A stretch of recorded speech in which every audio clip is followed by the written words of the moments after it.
Spoilers ahead. Hello, ladies and gentlemen, this is Spider, and welcome back to another movie review. And today we're taking a look at another classic monster movie. Although not quite as classic as the last one. This one actually has sound. Them, from 1954. Directed by... the captain from Final Wars? Empty your guns. There's no turning back.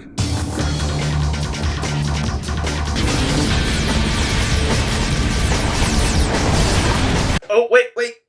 Sorry, that's Gordon Douglas, not Douglas Gordon. My bad. Okay, while the film doesn't have much to do with Godzilla, it does feature a giant radioactive monster. But I'm getting a bit ahead of myself. So let's go ahead and start the review. For a quick synopsis, a town in New Mexico is dealing with mysterious murders, so when a professor investigates, he reveals that the culprit is a creature caused by nuclear tests. So if that sounds interesting, join me in my review of Them.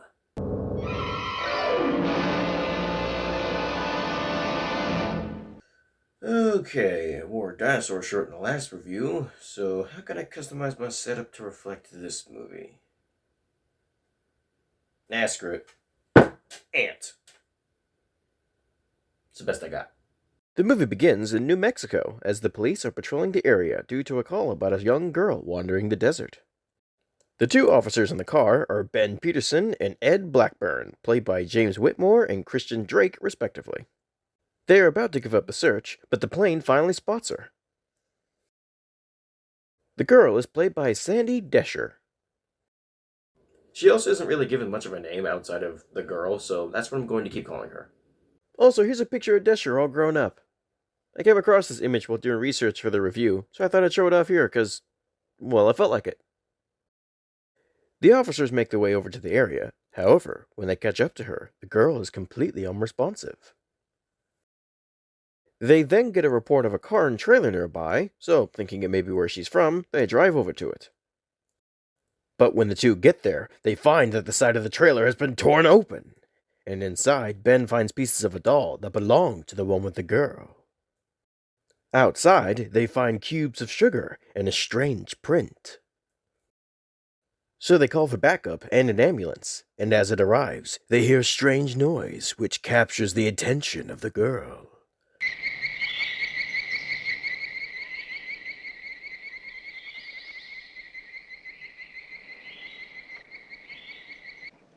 In the wind. Because of course. That's how they always respond to these types of movies. Hear something strange? Don't know what it is? It's just the wind. The two cops then drive over to a nearby shop to see if the owner has seen anything. But when they get there, they see that it has been ransacked. They investigate and find a torn-up rifle and see that the owner has been killed. And while no money was taken, they find that one of the walls was ripped out, and sugar, just like with the trailer. Ben goes back to the station while Ed stays behind. But just as Ben leaves, Ed hears a strange noise like before. And when he goes to find the source of the noise, he is attacked! Off screen.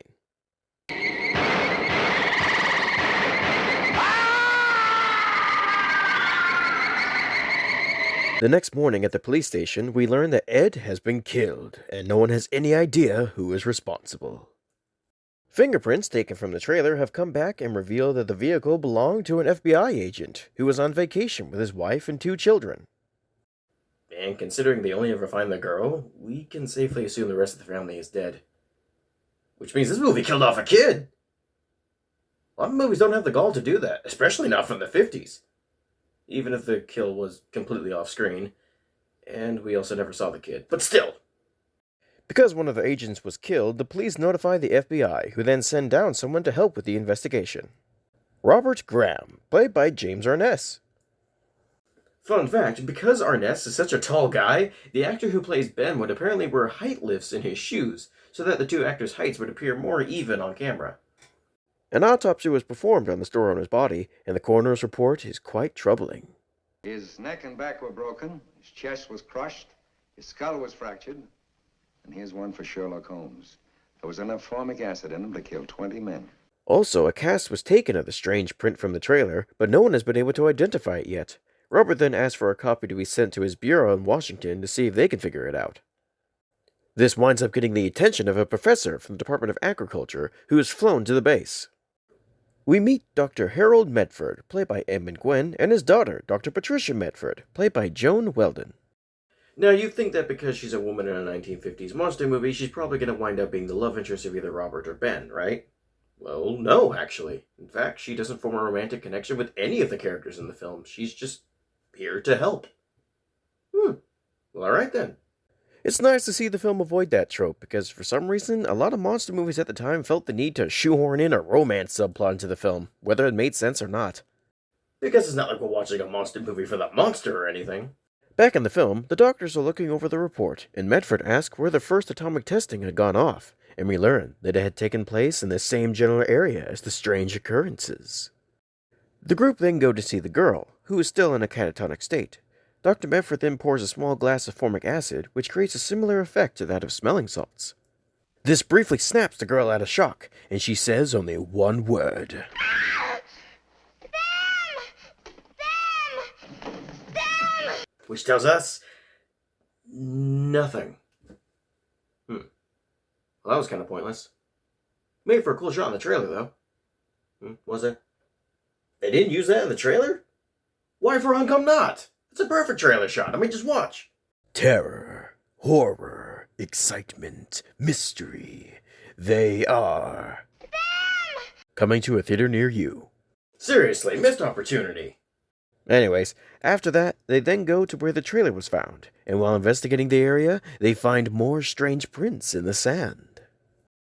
Also, the two doctors are being rather secretive with their speculations, which begins to irritate the officers. The doctors tell them that their theory of what is causing this is quite a wild one, so they must be absolutely certain before they reveal it. Pat goes off on her own and finds another print, but then she hears something.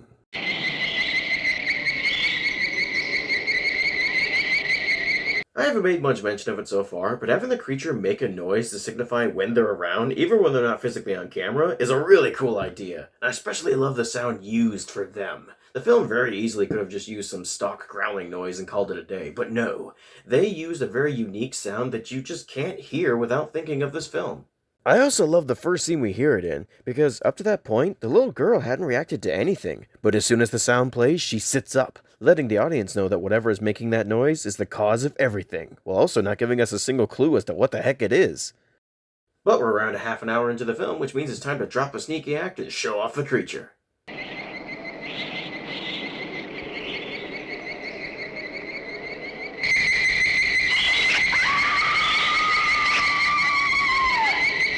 Oh no, it's an alpha-type monster!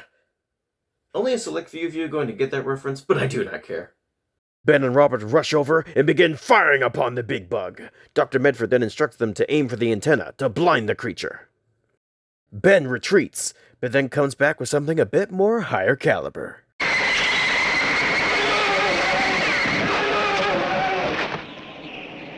So it is revealed that the monster is a giant mutated ant, created by lingering radiation from the first atomic testings. I've also heard people claim that this is the first giant bug movie, which I don't think is true. Like, you mean to tell me until 1954, no one had the thought to make a movie about a giant bug?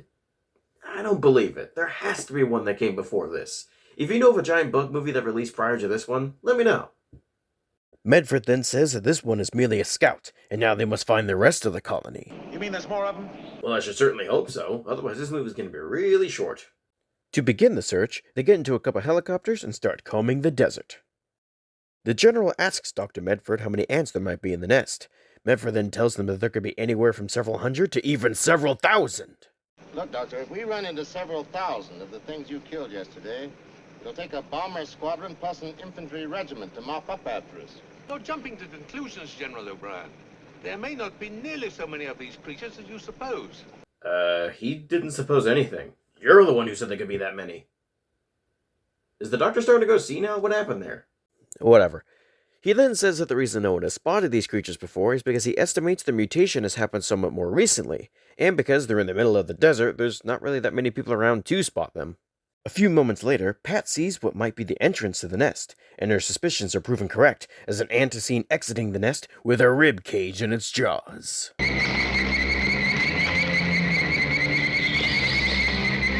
which is a really cool shot. It's one of those scenes that has always stuck with me after watching it. They then head back to base to form a plan on how to exterminate the ants.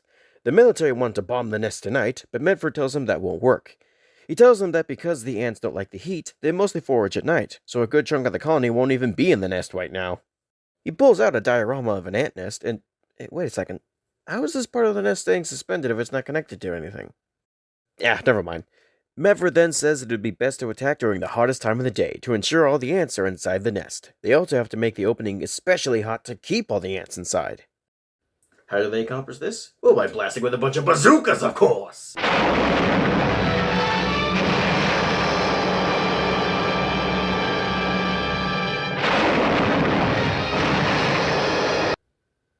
That'll work. They then finish them off by throwing cyanide bombs into the nest. After waiting for the chemicals to do their work, there's only one way to be positive all the ants are dead. To go into the nest and see for themselves. So a group is preparing to head down into it. Also, one of the scientists has to go with them, because there are certain things that the soldiers won't know to look for. But Medford is physically unable due to his age, which only leaves Pat. But she is just a frail, helpless, defenseless woman, so they couldn't possibly let her go into such a dangerous situation. And then they let her go down anyways. Yeah, that's one trope of the 50s this movie didn't avoid. These older movies always felt the need to put in a scene where they're like, what? Women can do things? Which to me just bogged down the film and felt like a waste of time. Like, we know Pat's just gonna go down to the nest anyway, so enough of the dilemma and just get on with it. So they all head down into the nest, which I have to say has quite a nice atmosphere to it. And after a bit, they finally make it to the Queen's chamber, and they find a couple of eggs that have already hatched, which Pat is quite disturbed by. She then tells them to burn everything. Everyone then goes back to base, where Pat and Medford explain that the 2 eggs that hatched were queen eggs. And because the new queens were nowhere to be found, it means they've already flown off to start colonies of their own. So they must work quickly to find them before it's too late. We then transition over to a conference room, where our characters are explaining the situation to everyone else. And to do so, they use another trope of 50s monster movies: nature footage. So yeah, they spend a few minutes going over footage of real ants to explain the monsters. This is a trope I don't mind all that much. I like nature footage. Anyways, with everyone now filled in on how dire the situation is, they all get to work to find the queens. They're also keeping everything under wraps, leaving everyone else questioning what exactly is going on. Anybody found out yet what's going on in this building? No, real TS stuff. Top secret. That scene wasn't all that important. I just want to show it because it had a very young Leonard Nimoy in it, which I thought was neat. They then head to an asylum because one of the patients that was recently admitted claims that he has seen UFOs. He tells them that the flying objects look like giant ants. He also tells them the direction that they were heading, which helps narrow down the search. Robert and Pat then have him stay in the asylum, even though they know he's not crazy, just so they can keep the whole giant ant thing a secret. Which is kind of dark and pretty messed up. They then get a report that one of the queens has been found, and that she has made her nest on a cargo ship. Which no one had noticed until now. Somehow. I mean, the movie does try to explain it, but how do you miss that there's an entire giant ant colony on your ship? We then get a shot of the ants attacking the crew.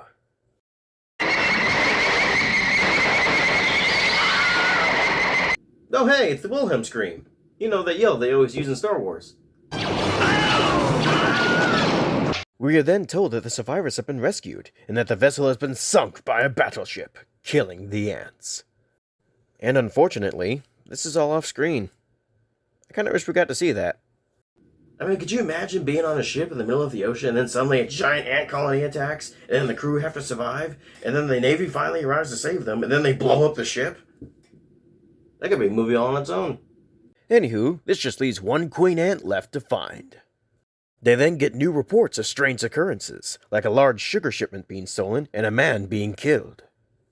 Robert and Ben interview the wife of the man and find out that her husband was out with his kids, but the children have yet to be found. They look into things and try to find where the family was attacked and where the kids have gone, because it could give a clue as to where the ant nest is. They do so investigating, interviewing different people, and goodness, that guy's got a big nose. Anyways, they eventually narrow it down to the dried riverbed, thinking the ants might have used the sewer openings to make their nest underground. I get no smell of formic acid, do you? To be fair, it is a sewer opening, so you probably can't smell anything other than, well, sewage. With the ants forming their colony under Los Angeles, they finally tell the public about them. Which, in my opinion, they should have done much sooner. Like, when this was all isolated in the middle of the desert, it made sense to keep things under wraps. But as soon as these things got out and could be anywhere, y'all probably should have told people, like, hey, be aware, giant ants. Let us know if you see them so we can take them out as quickly as possible. The military then organized and head into the sewers to find the kids and wipe out the giant ants once and for all. PIDER boys!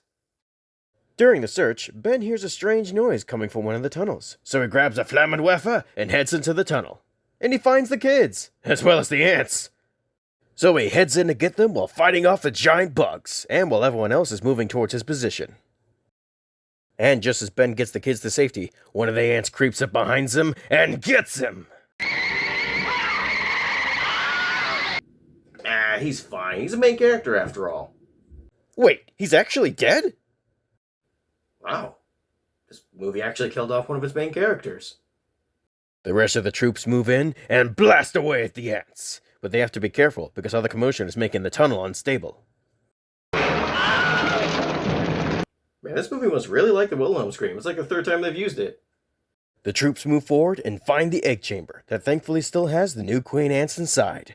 So they set the whole chamber ablaze. Fun fact, the soldiers using the flamethrowers in this film apparently were real soldiers from World War II who actually knew how to use the weapons. Robert asks the scientist that if the first atomic bomb caused all this, what have the other ones caused? To which Medford responds with, When man entered the atomic age, he opened a door into a new world. What we'll eventually find in that new world, nobody can predict. This is another scene that's always stuck with me. They then watch as the nest burns, and the movie ends. So that was Them from 1954. And it's quite good. While it does use a few tropes common for the time, it also goes against a few as well, like not having a budding romance, and even killing off one of the main characters, which was a pretty bold choice. The acting is nice, it's paced fairly well, and the puppets and animatronics used for the ants still look quite good even after all these years. The film also became more popular than the people making it thought it would be. Apparently some of them thought it would just be some simple monster movie that only kids would enjoy, but it became so much more than that. So many people would go on to enjoy this film. And it was pretty successful. So successful, in fact, that it accidentally launched a couple careers. When people at Disney saw Fess Parker, the actor who played the patient in the asylum, they had him casted as Davy Crockett. He was also an Old Yeller. I have no idea this movie had any impact on him being casted in that, I just wanted to mention it. And when John Wayne, yes, that John Wayne, saw the film, he liked James Arnett's performance so much, he recommended him for the role of Marshal Matt Dillon in Gunsmoke, a role he would go on to play for several years. All in all, it's a pretty entertaining watch. But there is one thing that bothers me about this film, and that is, why does the girl say them? Why didn't she say ant, or bug at the very least? I know she's young, but she should still know what the heck an ant is. I mean, the filmmakers probably just didn't want to give away what the creature was yet, but they still could have had her say something else, like monster, or even just the word scary would have made more sense. Like, who would look at a giant ant and on instinct think to say them of all words? Look, I know this is a minor, nothing burger issue, but it has bugged me, no pun intended, since the first time I saw this film over a decade ago. It just doesn't make any sense. Like, yeah, it makes for a cool, ominous title, but why would she say it? Other than that, film's good, highly recommend. And that's all I've got to say, so hope you all enjoyed. See you later. Sayonara. Bye.